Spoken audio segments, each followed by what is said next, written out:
O que nós temos hoje nas capas dos jornais é sobre a tentativa de um golpe de Estado no Brasil em 2022. Isso realmente aconteceu?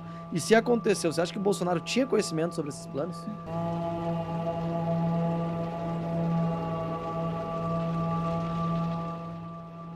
O golpe de Estado dos trapalhões, né? Quando você vê esses milicos aí montando esses organogramas, tal, vai dar o golpe de táxi, né? Isso aí é ridículo. Esse pessoal, eu sempre disse que isso, logo que acabou a eleição no segundo turno, falei, esses milicos não dão golpe nem em assembleia de prédio. E a turma, coitado, ficou na porta dos quartéis pedindo lá com aquelas faixas, SOS Forças Armadas, salvem o Brasil. Esses caras não salvam nada, eles salvam a aposentadoria dos generais, aí os taifeiros, as mordomias e tudo mais.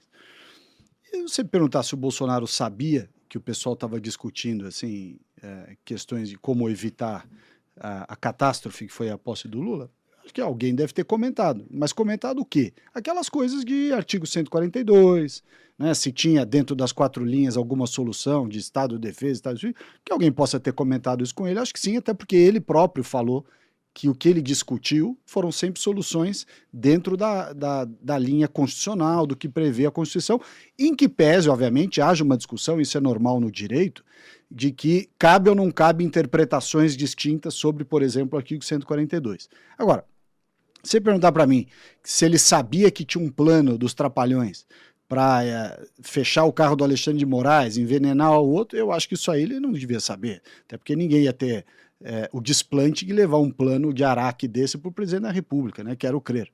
Então, eu acho que a discussão que ele efetivamente conheceu, até de certa forma contribuiu, foi aquela que diz respeito às interpretações constitucionais possíveis diante, inclusive, principalmente, de um cenário em que o Tribunal Superior Eleitoral, que deveria ser a instância isenta e imparcial a presidir as eleições, não foi nem isento nem imparcial.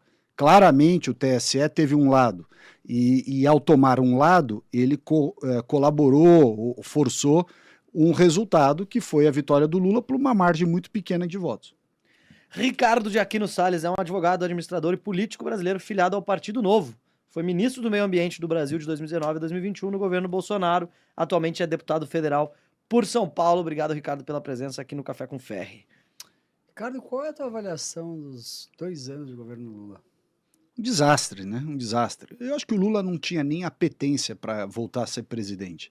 O Lula foi tirado da cadeia e tornado elegível novamente porque houve, de fato, um alinhamento de parte do judiciário, parte do mercado financeiro, dos bancos, da imprensa, de uma parcela do empresariado que está acostumado a mamar nas tetas do Estado, de uma parte da classe artística e assim sucessivamente. Ou seja, houve uma aliança muito grande de núcleos de poder no Brasil, dizendo, olha, a gente não quer o Bolsonaro de novo de jeito nenhum. Quem é a única pessoa que teria alguma chance, inclusive do seu ponto de vista de credibilidade, né, seria crível um movimento para vencer o Bolsonaro? Só o Lula. Foram lá, tiraram o Lula da cadeia, tornaram o cara elegível, fizeram tudo o que podia, como eu disse há pouco, para que ele fosse eleito e ele, ao fim e ao cabo, depois, com acho que menos de 2 milhões de votos, venceu a eleição. Bom, o que acontece?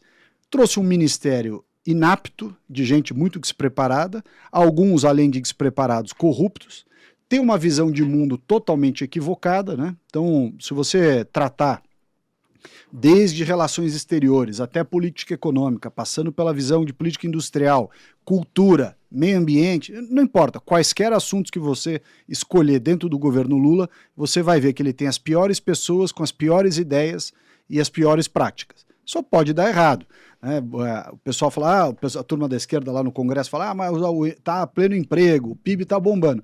O PIB está bombando e está pleno emprego, eu tenho minhas dúvidas, porque, primeiro, tem uma gordura que sobrou do dever de casa feito do governo Bolsonaro, que sanear as contas públicas, lembrando que todas as empresas públicas no Bolsonaro foram entregues no azul e todas já estão no vermelho, no governo Lula.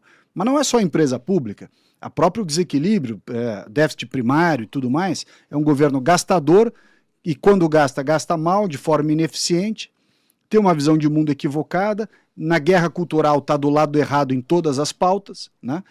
Então, só pode dar errado. O voo de galinha que teve com a Dilma, que o governo saiu gastando, induzindo o crescimento na base do incentivo ao consumo, Eles estão repetindo essa mesma fórmula piorada e vai dar o mesmo resultado que deu no governo Lula-Dilma, perdão, vai dar agora de novo.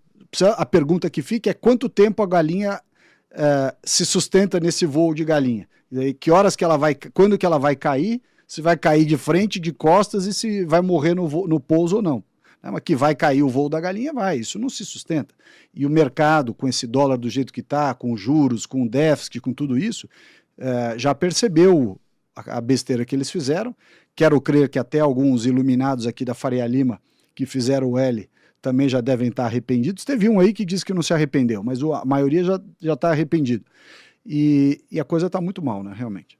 Teve um que disse que não se arrependeu, é? O Pércio Arida disse que não arrependeu.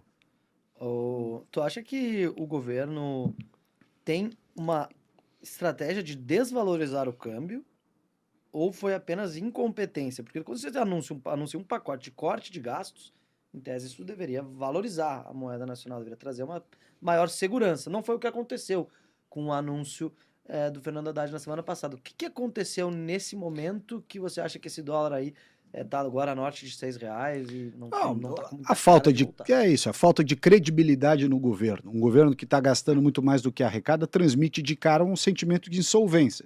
Então, por mais que você pague juros altos, o teu risco de insolvência é tão alto que a turma não está disposta a te emprestar. Acho que vocês entendem mais do que eu, mas acho que esse é um primeiro ponto. Segundo, o arcabouço fiscal e as normas que vieram em seguida para regulamentar a reforma tributária e tudo isso, não são críveis, quer dizer, são regras meio que assim, para enganar trouxa. E o mercado financeiro não tem trouxa, né?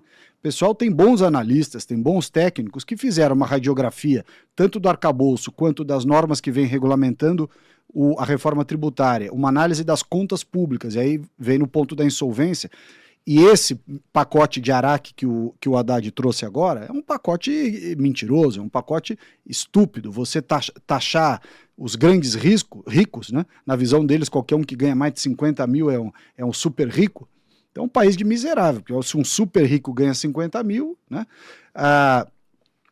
Anunciou também ao mesmo tempo algo que até socialmente é correto, historicamente justo, porque não há correção da tabela de imposto de renda há muito tempo, que é a isenção dos que ganham até 5 mil.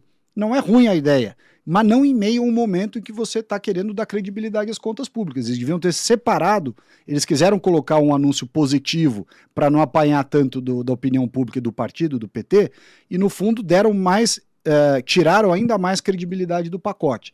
E o Haddad não fala de corte de despesa pública, até porque, e aí você pega um exemplo recente, eles de cara anunciaram um contingenciamento do orçamento de 7 bi ou de 6 bi, e no dia seguinte já reduziram em 1,7 bi o contingenciamento que ele mesmo tinha dito. Quer dizer, você vê que não tem consistência no que eles falam. Eu acho que a inflação, o aumento dos preços, e o aumento da moeda estrangeira causa inflação ainda mais, isso tudo está corroendo aquilo que já era pequeno, que era a popularidade do Lula. O Lula não foi eleito com uma grande popularidade e está perdendo a cada dia, cada vez mais a sua popularidade, que já não é grande. O Congresso Nacional, Câmara e Senado, também percebem a fragilidade no governo e vão para cima dele, para tirar mais emendas, mais cargos, mais isso. Quer dizer, vira um círculo vicioso. Quanto mais frágil está o governo, mais o Congresso mete a faca, quanto mais mete a faca, mais fraco fica o governo, e aí a coisa fica numa espiral negativa, né? Então, enfim, mas é isso, um governo despreparado, comandado por uma pessoa que já está inapta para governar. O Lula é inapto para governar, né? Ele já não tem mais saco, não tem mais idade, não tem mais saúde, delegou isso para um grupo de ministros que é ruim, porque se ele tivesse delegado para bons ministros, pelo menos seria menos mal, mas ele delega para maus ministros, deixa a Janja interferir, e ele próprio não tem saco para fazer nada, então vai dar besteira, é óbvio.